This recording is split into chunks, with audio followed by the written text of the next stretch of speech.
Question number 2 comes from an old friend of mine with whom I studied theology many years ago. And his name is Michael. And he sent me his text simply by text, by SMS. And it read, Re-COVID, what can we learn from the plagues and viruses mentioned in the Bible? Thanks, Michael. I think it's a good thing that we ask of the Bible questions that are really pertinent to our day. That's a question that, that's something that's really important. In fact, Dietrich Bonhoeffer is one of my absolute heroes. As a Lutheran pastor who was killed by the Nazis in the Second World War. He actually says that in one of his texts. He says, when we stand in front of the Bible, we stand with the questions that we have and we wait for the answer that God might give us. So we stand with this question about, we look at the Bible and we say, look at the mention of viruses and disease and plagues in it. And we say, what do we learn from it? Let's go back to one of the classic ones. Let's look at the book of Exodus, where we have the story of the plagues of Egypt. The story of the plagues of Egypt is the story of these 10 plagues that practically have a very, very big effect on Egypt. Okay, starting off with the Nile turning to blood, and then there's this plague of frogs, gnats, flies, locusts, darkness, all these different things that are there. And they're real plagues. They're absolute plagues. And one of them is boils on people. Now, we kind of imagine that these plagues are extraordinary events, and they are. They are extraordinary events. But they are also, and very much, naturally occurring events in Egypt. Around about once every 100 years. There were volcanic eruptions in volcanoes that were still functioning at that stage in Africa. The volcanic eruptions would coincide that the ash that would come down would turn some of the vegetation into a very different colour, and it would look as if the Nile was running red with blood. And when that happened, sometimes it flooded and it killed huge numbers of frogs, sometimes this brought about flies, sometimes this brought about gnats, and sometimes when the volcanoes erupted, there was this cloud of ash that could go up and leave the country in darkness for days. All these things were actually naturally occurring phenomena, all of them. And that's part of what the story of the plagues is. Until the very last one, all of them are naturally occurring phenomena. Difficult things, sad things, very, very powerful things. But they were actually naturally occurring phenomena.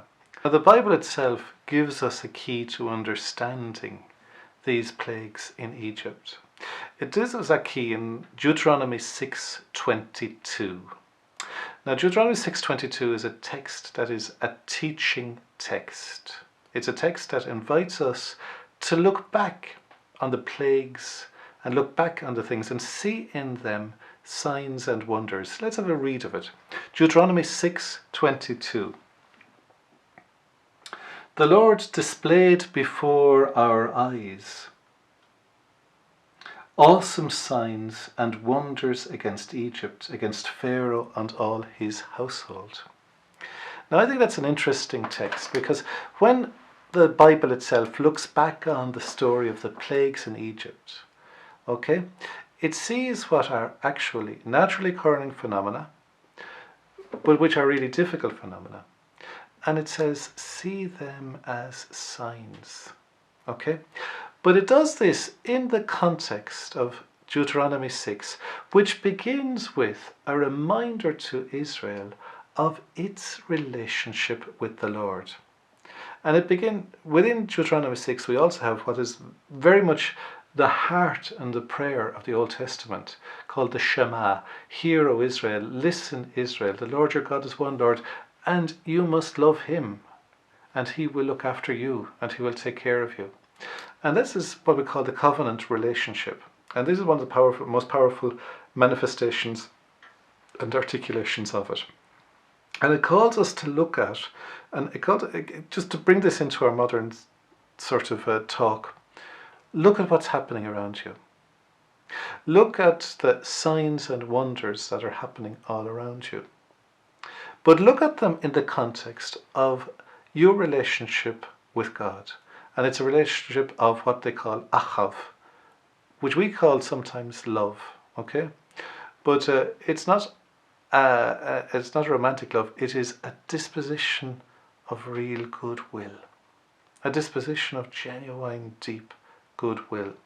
So when you're looking at these signs and wonders, these awesome facts, look at them within that context of your relationship with the God who loves you, and the way that relationship works, that you know He's going to take care of you. You know that there are going to be signs and wonders, difficult things, really, really difficult things.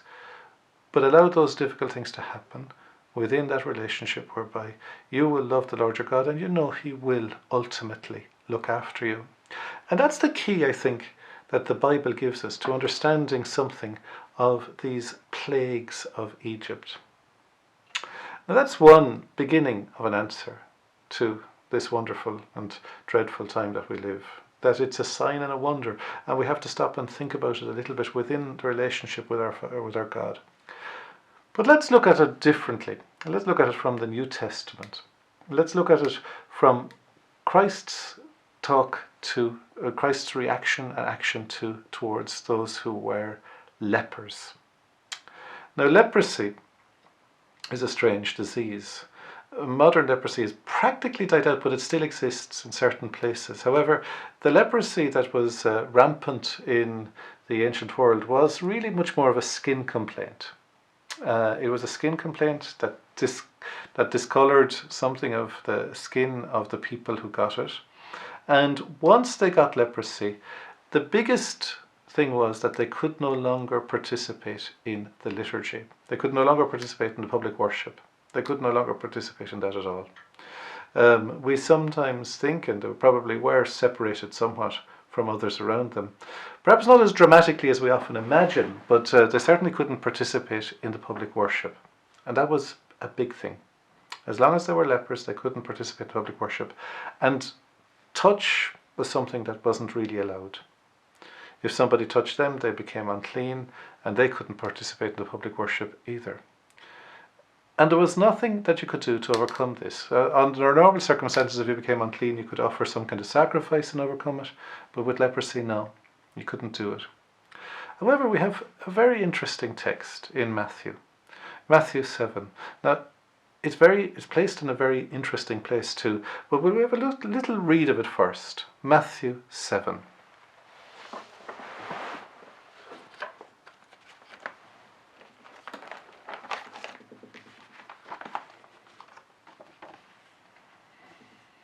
It's actually Matthew 8, sorry. Matthew 8. When Jesus had come down from the mountain, great crowds followed him. And there was a leper who came to him and knelt before him, saying, Lord, if you choose, you can make me clean. He stretched out his hand and touched him, saying, I do choose, be made clean. Immediately his leprosy was cleansed.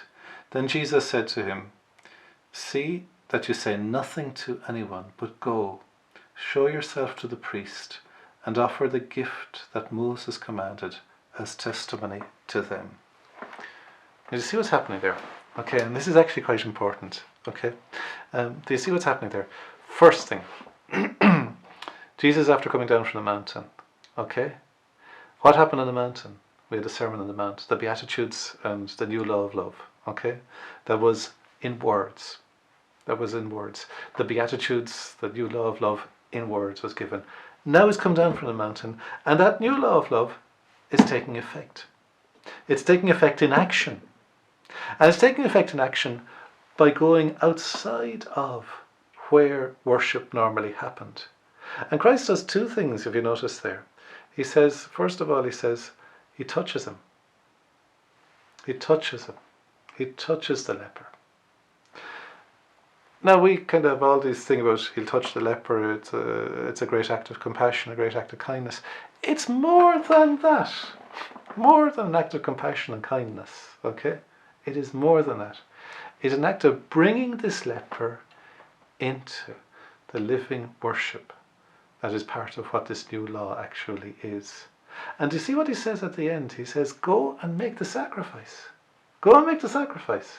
You're no longer excluded from the living law of worship because of this leprosy.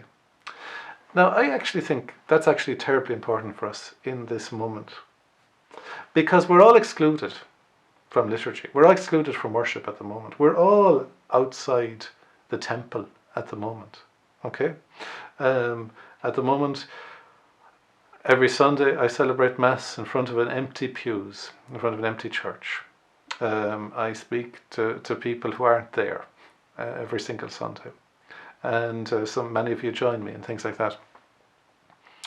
And here we have something that's very, very deep to those of us who, we're all lepers at the moment. We're all separated from all sorts of things that we want to be involved in. We're all separated from the living worship. We're also separated from the living worship with our families oftentimes. We're separated from the living worship with our friends. We're separated from that living worship. But here Christ is telling us that through this new law of love, I will offer you a way of overcoming that leprosy. An unbelievable way of overcoming that leprosy. An unbelievable way of being present to me, and through me being present to the realities that are important to you. I think that's actually terribly important to us today. We understand what that leper is going through because we can't participate in the public worship, we can't participate in so many things of life. But Christ is very present to us. Christ is very present to us in the middle of that. And our sacrifice of this moment is something that will be special and powerful and beautiful in his eyes. So thanks, Michael, for that very good question. Remember that. Situate the natural phenomenon of this moment into the signs and wonders and read it in the covenant relationship, in terms of the covenant relationship. And situate our own leprosy of this moment. Situate that leprosy within the context of the Christ who brings us into a newness of worship. Thanks for that one.